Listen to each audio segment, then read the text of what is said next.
চোখ রাখবো এই মুহূর্তে একটি গুরুত্বপূর্ণ খবরে। ফের সুপ্রিম কোর্টে ধাক্কা। বিসিসিআই এর লোধা কমিশনের যে সুপারিশ তা কার্যকর করা না পর্যন্ত রাজ্য ক্রিকেট সংস্থাগুলোকে অনুদান দিতে পারবে না বিসিসিআই।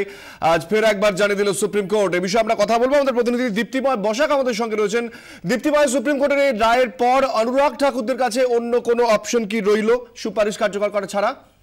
কুণাল, আরো চাপ বাড়লো অনুরাগ ঠাকুর এবং বোর্ড কর্তাদের উপর। তার কারণ হচ্ছেন শুধু এটাই নয় যে আর্থিক লেনদেন বা টাকা পয়সা যেটা রাজ্য সংস্থাগুলো দেওয়া হয় সেটার উপর চাপ বাড়ানো, সেটা আটকে দেওয়া হয়েছে। এছাড়াও সুপ্রিম কোর্ট লোধা প্যানেলকে বলেছে একটি ইন্ডিপেন্ডেন্ট অডিটর, তাদের ইচ্ছে মতন একজন ইন্ডিপেন্ডেন্ট অডিটর নিয়োগ করার জন্য, যিনি কিনা বোর্ডের এই ট্রানজাকশন এবং আর্থিক বিষয়টা, আর্থিক লেনদেন বিষয়টা নজরে রাখবেন, দেখবেন কি কি খরচ করা হয়েছে এবং কোথায় কোথায় আর্থিক লেনদেন করা হয়েছে।